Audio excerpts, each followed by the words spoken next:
Are you all ready for some love to be thrown at the old guard of the WNBA from yours truly? Yes, that is about what is about to happen. But then I have an observation and I have a question for all of you that makes me wonder about some certain decisions that have been made. But here we have Cynthia Cooper, legend, one of the all time great players in the WNBA's history.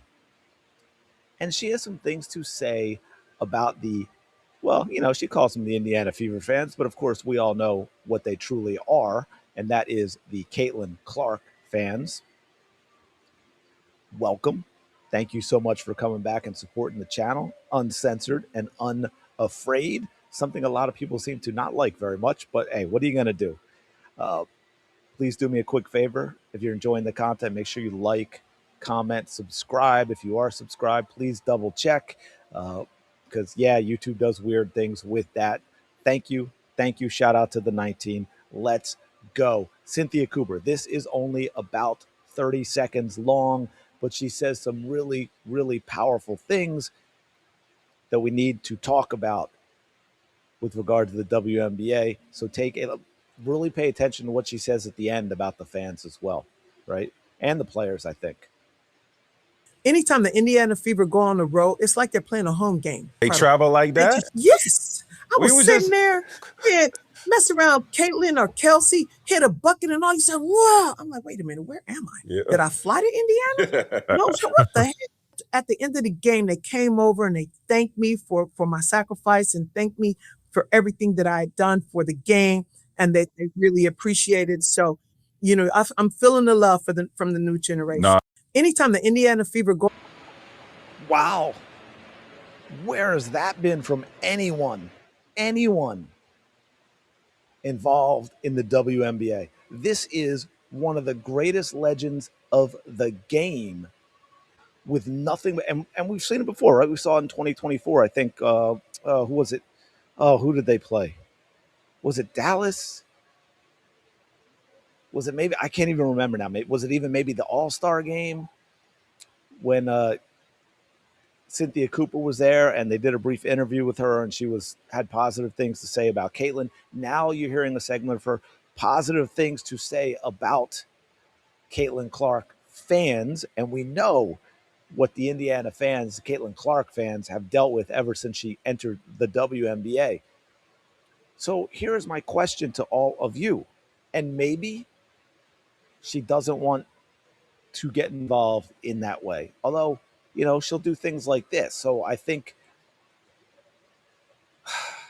let me back up and say, here's my question. We've got the Shell Swoopses of the world, right? And we know she's out there all the time saying nasty things. And she was in the 30th anniversary promo stuff, right? She's in everybody's face. This player that we know absolutely hates Caitlin Clark and her fans. And that's who the WNBA is using to promote this 30th season. Why not this woman, who was, I believe, Cheryl Swoop's teammate for at least some of those championships in Houston? Why is it not Cynthia Cooper? Does anyone dislike Cynthia Cooper, right? There's no division there. You get her in those promos. Get her out there in front. And no, she doesn't have to go out there and praise Caitlin Clark all the time. She doesn't have to go out there and praise the fans for Caitlin Clark all of the time. She just has to be Cynthia Cooper. Because everyone, fans, new and old, you heard her talk about the new generation and how they went up to her and they were, being respectful and thanking her and all that. New fans, old fans, they all respect and like Cynthia Cooper for her game and what she did for women's basketball. So why is she not out there? I find it hard to believe that she wouldn't want to do at least a commercial like that for the 30th anniversary. She was part of that original Houston Comets dynasty, right? With 4 championships. She was part of that. She was the part of that. So I can't imagine that she would not want to be part of, the 30th anniversary thing when she was the player from back in the day. it would do so much more for the league. It would do so much more for the league's goodwill with the new fans, with the Caitlin Clark fans. It makes no sense. And so I will add to that. What was going to add to that is, and again, maybe she wouldn't do it, but I can't believe when we have what Cynthia Cooper. You've got people like Nancy Lieberman, right? Cheryl Miller. There are other players out there, other people who've been involved in the women's game who get it, who appreciate Caitlin Clark, who understand the fans and are not constantly calling this ist and this ism and their phobes and all of this nasty vitriolic nonsense and lies, right? They're normal. I mean, let me put it that way. They're normal.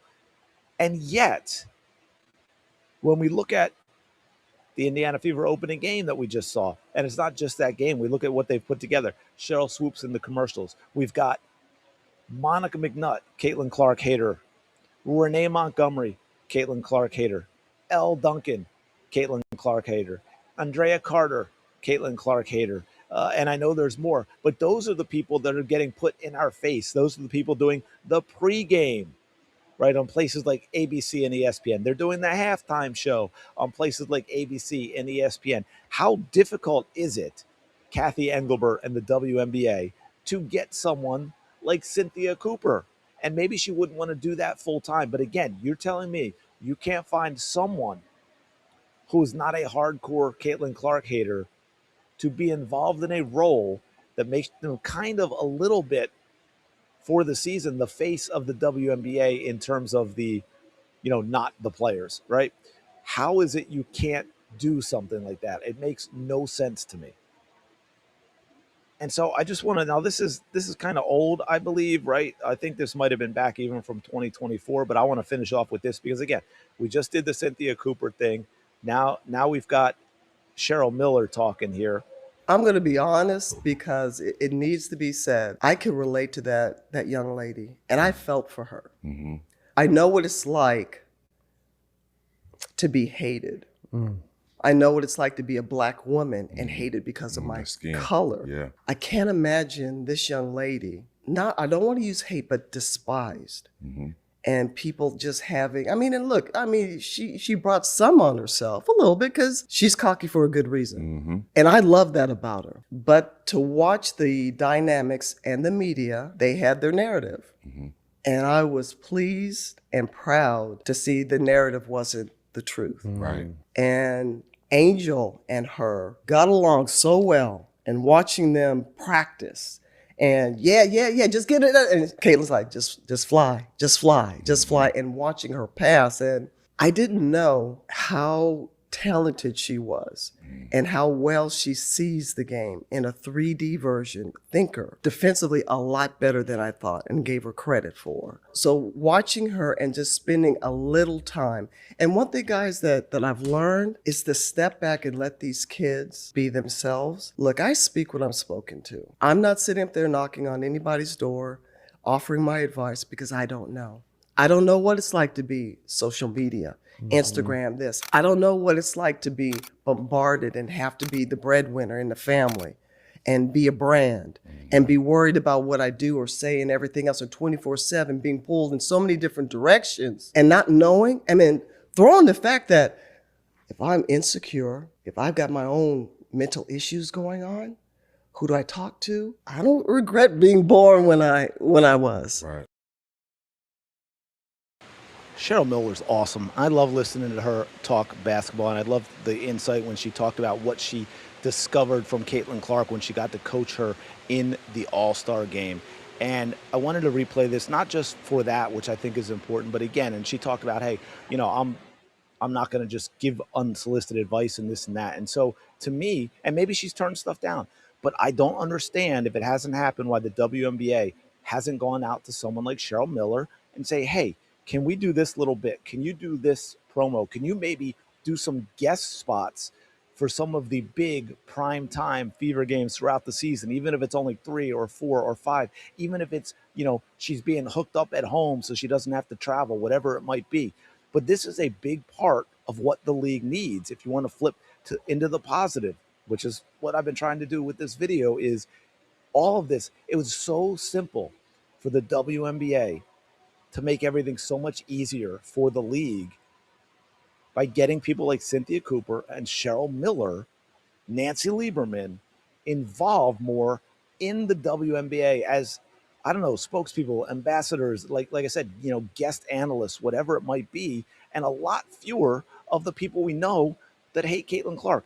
That's why I keep saying so many people have to go. It's not just the new generation of players coming in, it's all the other people surrounding the league that we have to clean house as well. Let a whole bunch of new people come in, a new generation that doesn't have the agenda, that appreciates what Caitlin Clark brings. And maybe in 5 years, we're just talking about good basketball league wide. Let me know your thoughts. Appreciate it. As always, like, comment, subscribe. Shout out to the 19. I will talk to y'all later.